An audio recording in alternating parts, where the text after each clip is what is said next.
2025 बिहार चुनाव में एक तरफा जीत तो हुई, लेकिन असली कहानी कुछ और ही थी।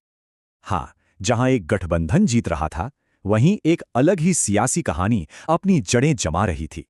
नतीजे तो देखिए बिल्कुल साफ थे। एनडीए की जबरदस्त जीत हुई और महागठबंधन बिखर गया। लेकिन अब जरा सीमांचल पर गौर करते हैं, क्योंकि वहां के नतीजे एकदम अलग थे। यहाँ एआईएमआई ने दलबदल और सियासी लहरों के बावजूद अपनी 5 सीटें बचाए रखीं। और इस जीत ने उन्हें ताकत में लगभग कांग्रेस के बराबर लाकर खड़ा कर दिया। तो सवाल उठता है कि यह हुआ कैसे? इसका जवाब दशकों की उपेक्षा में छिपा है। आंकड़े कड़वी सच्चाई दिखाते हैं।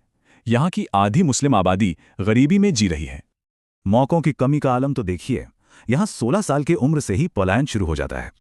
और तो और खराब स्वास्थ्य, हर साल आने वाली बाढ़ और बुनियादी सुविधाओं की भी भारी कमी है। इसका नतीजा ये हुआ कि वोटर्स को लगा बड़ी पार्टियां उनके असली मुद्दों को नजरअंदाज कर रही हैं।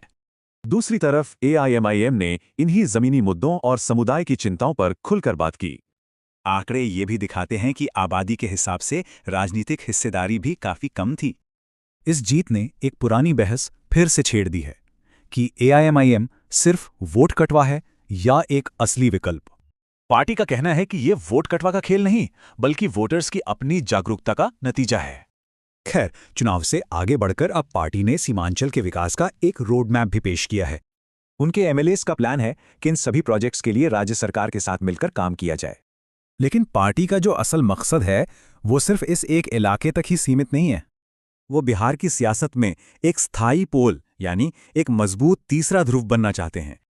तो सवाल ये है कि क्या ये उभार बिहार की राजनीति में किसी नए समीकरण की शुरुआत है?